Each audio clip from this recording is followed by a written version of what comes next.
Pekka Mattila, Pro-Haagan varapuheenjohtaja, Länsi-Helsingin kokoomuksen puheenjohtaja, pidän tämän vuoden juhlapuheen.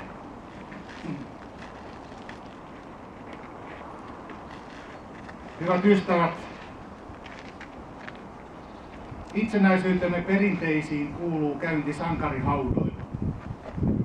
Juhlallinen vierailu vainajien viimeisellä leposijalla kertoo perinteestä, vainajien kunnioituksesta ja itsenäisyytemme arvostamisesta. Pieni hetki ja kunnianosoitus 6. joulukuuta on luonteeltaan yhtä paljon suuri ja juhlava kuin se on pieni ja intiimi. Suureksi sankarihaudoilla käynnin tekee sen symbolinen arvo.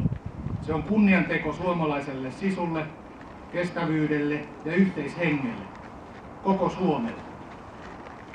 Intiimiksi juhlapäivän tekee tosiasia, että ympärillämme näkyvissä sankarihaudoissa, kaikissa kalmistoissa kautta maan, lepäävät jonkun isä, setä, eno, isoisä tai äiti, täti tai isoäiti. Vainajat ovat manalle menneitä sukulaisia tai ystäviä. Täällä Haagan sankarihautausmaalla heitä on yhteensä 44.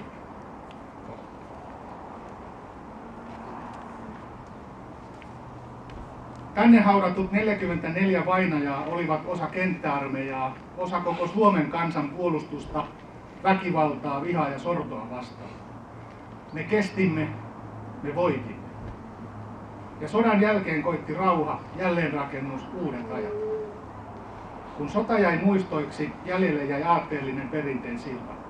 Kiitollisuutemme esipolville siitä työstä, mitä he meille, Suomelle ja suomalaisuudelle ovat antaneet.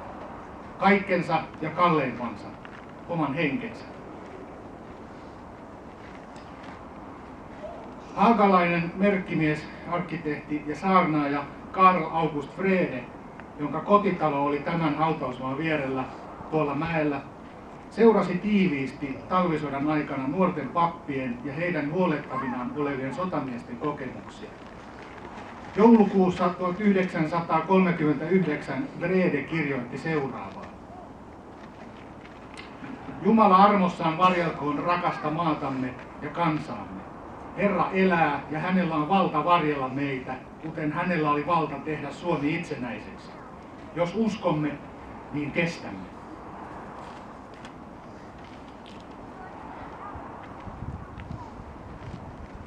Meillä on useita itsenäisyyden muistomerkkejä Haagassa. Pohjois-Haagassa on punaisten veljeshauta ja Korppaantiellä saksalaisten sotilaiden muistopaasi. Ne omalla tavallaan ovat saman maailman kaksi eri majakkaa, muistuttamassa meitä siitä, että repivä riita ja sota on meille suomalaisillekin ollut koettelemuksena useamman kerran itsenäisyytemme aikana. Historian kerrostumat kertovat paikkakunnallamme, että Suomi voi säilyä ja kestää maailman myrskyissä. Suomi kestää, mikäli kansan moraaliset ja eettiset periaatteet kestävät. Mikäli me laitamme syrjään vihanpidon ja vainon ja turvaudumme oikeamielisyyteen ja anteeksiantoon, ja jos me olemme uskossamme ja isänmaan rakkaudessamme vahvoja. Tämän päivän maailmassa, jossa maailmanpolitiikka on sapelinkallistelua ja sosiaalinen media täyttyy vihasta ja provokaatiosta, on hyvä muistaa, että vain eettisesti oikein päätöksen voimme elää hyvää elämää. Nauttia suomalaista itsenäisyydestä sellaisena kuin menneiden sukupolvien työ sen meille tarkoitti. Keväällä 1940 rauhantulon jälkeen Karl August Wrede oli tyrmistynyt Suomelle asetetuista kovista rauhanehdoista. Hän kirjoitti maaliskuussa, että periksi ei kuitenkaan pidä antaa. Ehkä olisimme tulleet liian ylpeiksi, jos ehdot olisivat olleet edullisemmat, Wrede kirjoitti. Miksi? Miksi? Jumala tahtoo pitää meidät möyrinä niin, että se herätys, minkä hän on antanut, ei häviä, vaan jää hyödyttämään koko kansaa. Kumpa saisimme armoa rakentaa sen, mikä on tuhottu, ja säilyttää yksimielisyytemme kansan. Nämä Karl August Wreden sanat olivat painokkaat talvisodan jälkeen maaliskuussa 1940.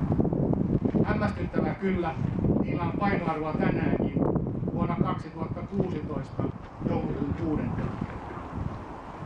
Me kestämme tulevaisuudessakin, jos olemme yhtenäisiä.